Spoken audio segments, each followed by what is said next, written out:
Assalamualaikum warahmatullahi wabarakatuh. Alhamdulillah.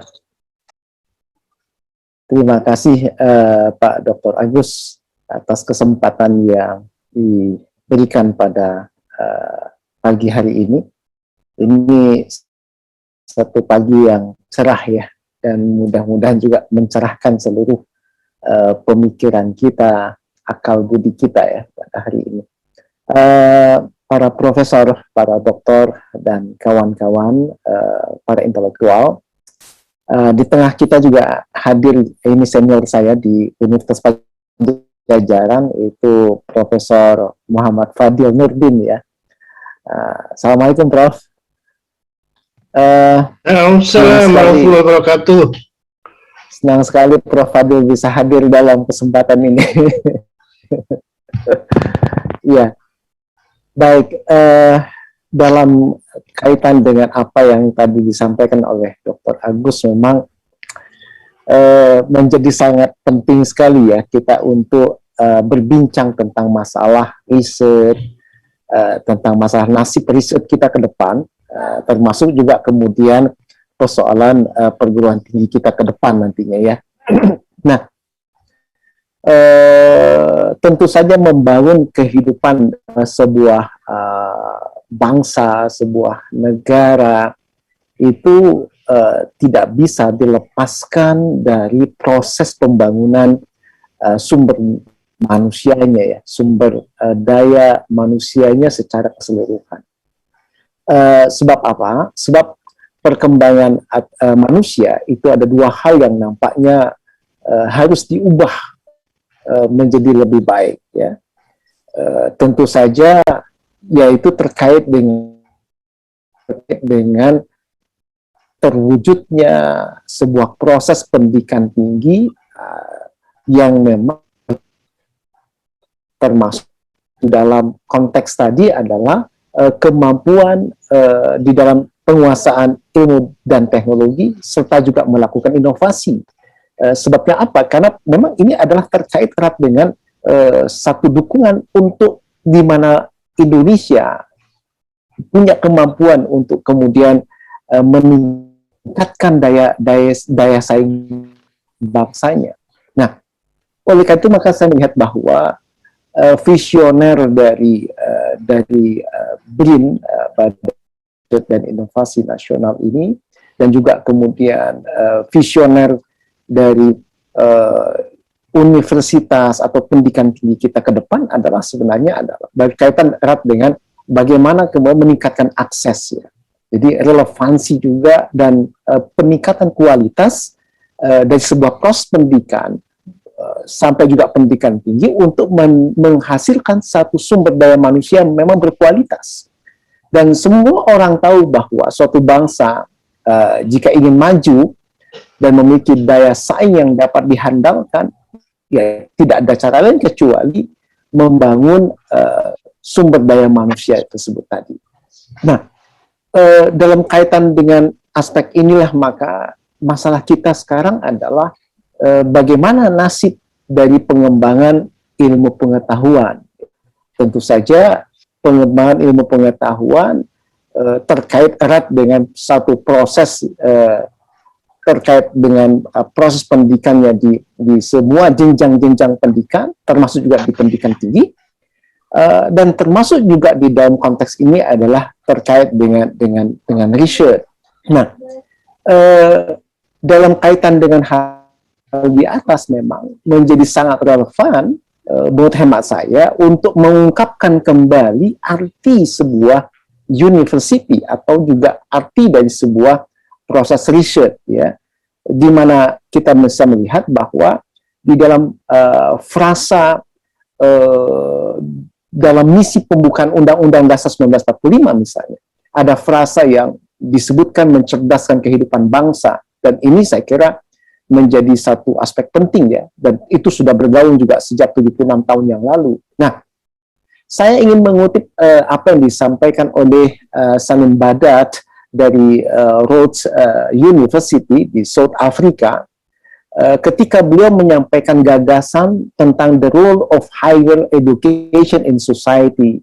Valuing Higher Education, beliau mengutip satu pendapat filsuf Inggris, yaitu Gordon Graham, di mana Graham menulis tentang the institution of intellectual values, realism and idealism in higher education.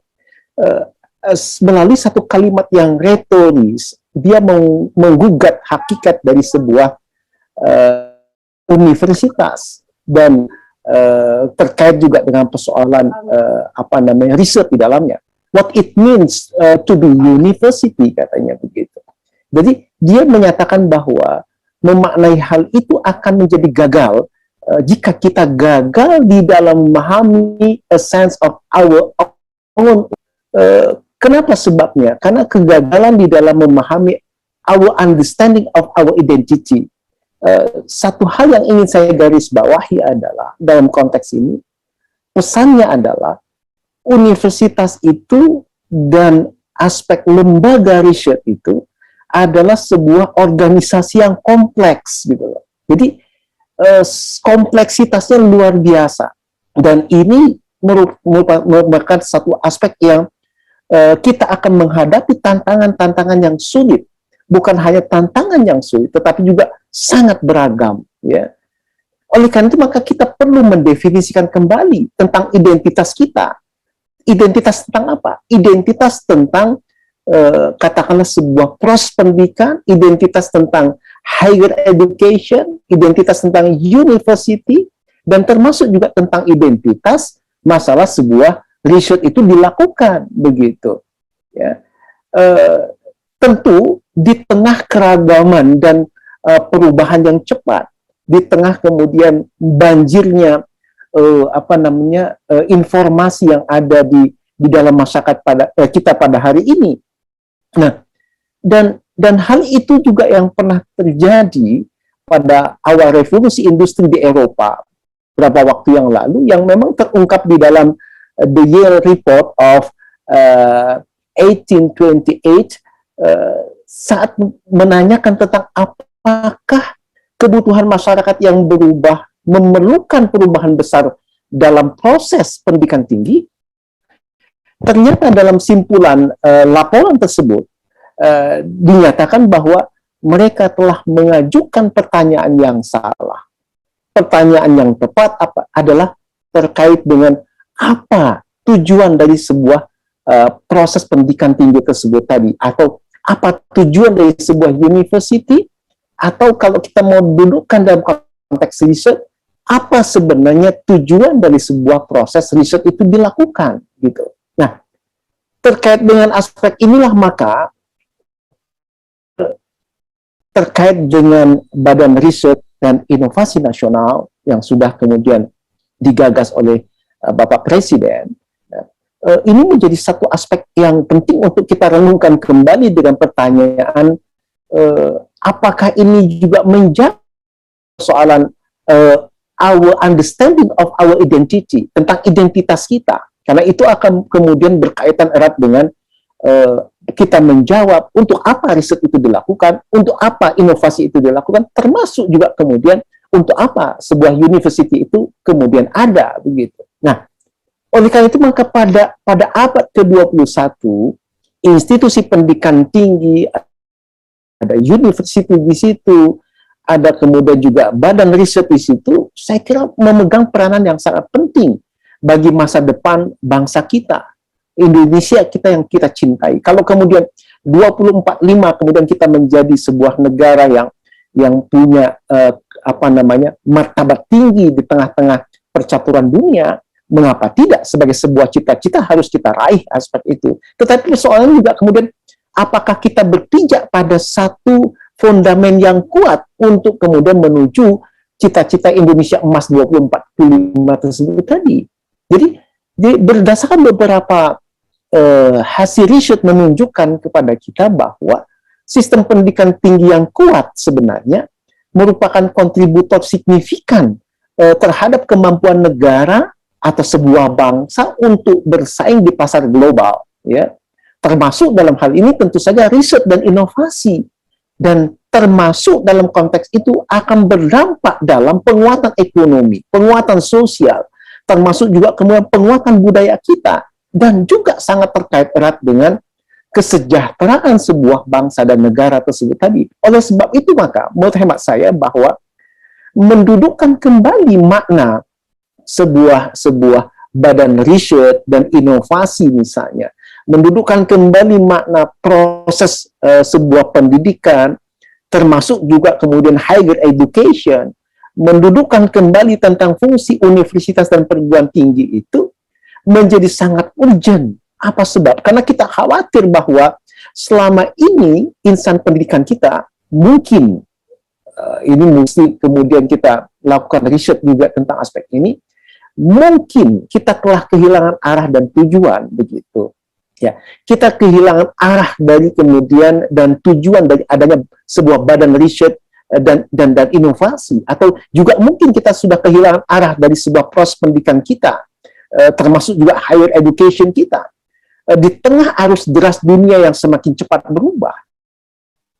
Jadi percepatan perubahan difasilitasi kemajuan teknologi informasi baik di ranah tekno dan infosfer misalnya, yang telah menciptakan air bah informasi, dan termasuk juga informasi itu sudah tanpa hambatan dan dapat akses kapanpun dan dimanapun, maka ini kemudian menjadi satu aspek penting bagi kita untuk pijakan kita untuk mengarah kepada sebuah bangsa yang besar ke depan 2045 ini sudah kuat nggak belum fondasinya ya, gitu.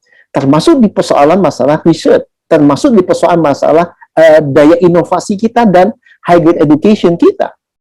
Nah, dampaknya adalah dunia kita pada hari ini menjadi dunia yang transnasional, ya, dunia yang global, di mana kita pada hari ini hilang sekat-sekat teritorial, hilang sekat-sekat batas-batas negara, hilang sekat-sekat bangsa, budaya, termasuk juga bahasa, karena kita sudah menjadi warga dunia yang global. Nah, sehingga dengan demikian maka kegiatan ekonomi, aktivitas di dalamnya juga ada ideologi, maka ekonomi dan ideologi menjadi transnasional melalui arus deras aliran jasa, arus deras dari teknologi yang kemudian datang luar biasa dari berbagai macam dimensinya, arus informasi juga yang begitu luar biasa, dan juga bahwa gagasan-gagasan itu saat ini sudah melintasi batas-batas fisik yang tadi disebut.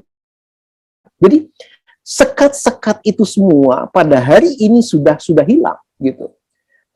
Jadi kita menjadi warga transnasional dan global, dan itu adalah faktual. Nah, aktivasi investasi asing misalnya juga masuk, kita bisa lihat melalui berbagai regulasi yang nampaknya kita lihat regulasi itu menjadi lebih sederhana, ya.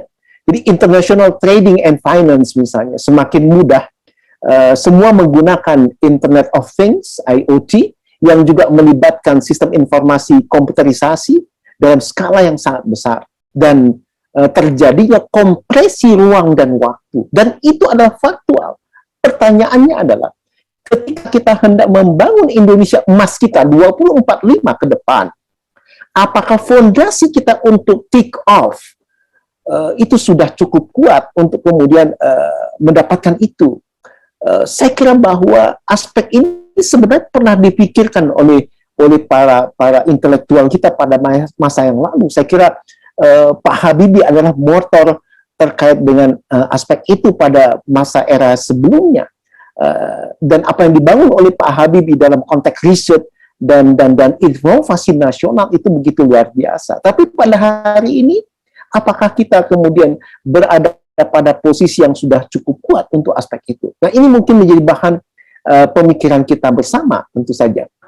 Nah, kalau saya mencoba meminjam ide yang dikembangkan oleh Salim Badat dan Gordon Graham, maka secara singkat saya ingin menyatakan beberapa hal misalnya terkait dengan Badan Riset dan Inovasi Nasional, termasuk juga tentang higher education ini, di mana menurut hemat saya bahwa tujuan dari aspek itu semua yang ada adalah yang pertama sebenarnya terkait dengan bagaimana kita menciptakan dan mentransmisikan pengetahuan yang relevan dan bermanfaat bagi manusia, sehingga Badan Riset Nasional, Badan Inovasi yang kita miliki, termasuk juga higher education university, itu bukanlah pabrik dengan segala mekanisme sistem produksinya dan hemat biaya, begitu ya.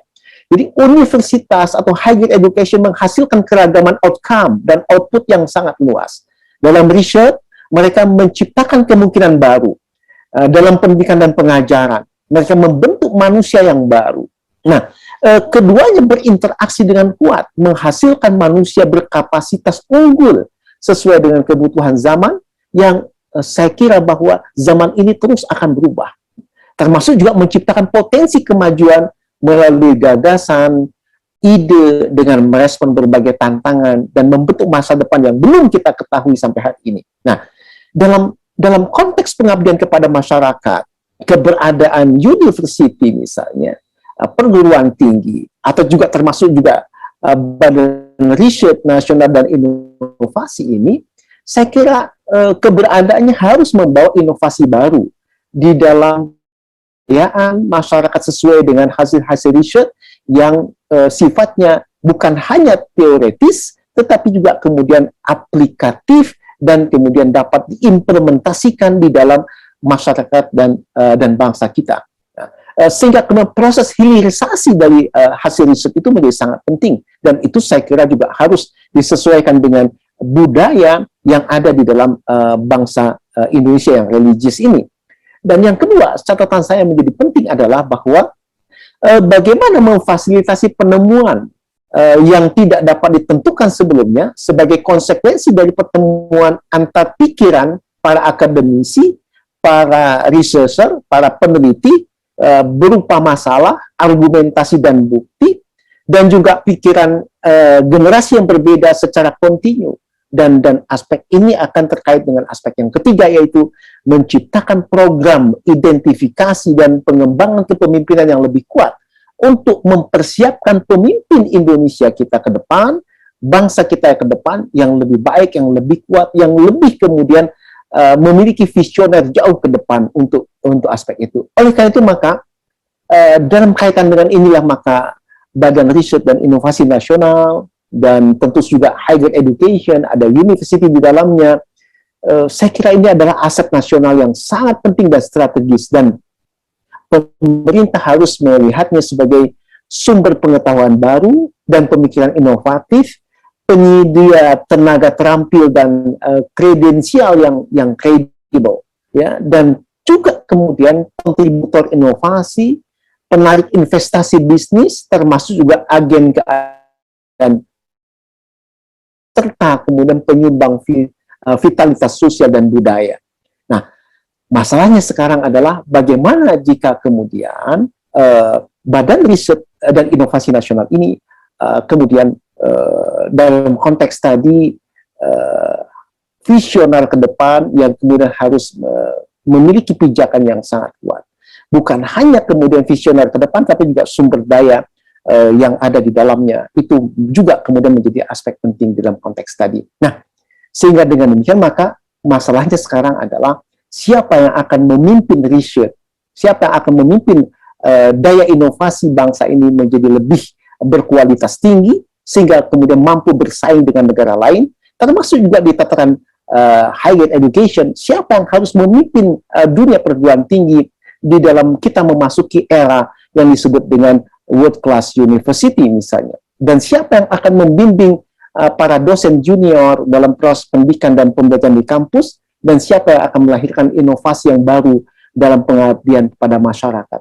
Nah, saya kira ini beberapa pokok-pokok yang menjadi penting untuk kita pikirkan bersama, dan mudah-mudahan kita berharap bahwa siapapun juga yang memimpin Badan Riset dan Inovasi Nasional ini, kalau kemudian visioner ke depan itu jelas, kemudian dengan step by step-nya sangat jelas, maka insya Allah kita akan mendapatkan kemajuan. Tetapi ketika kemudian aspek ini kemudian menjadi alat politik, atau kemudian alat dalam konteks status dan berbagai macam hal yang kepentingannya sangat pragmatis, maka saya khawatir, atau kita tentu sangat khawatir, bahwa kita bukan kemudian menjadi tinggal landas untuk mencapai Indonesia Emas 2045, tetapi justru kemudian kita khawatir menjadi tinggal di landasan dan tidak akan pernah mendapatkan kemajuan sebagaimana yang kemudian kita cita-citakan.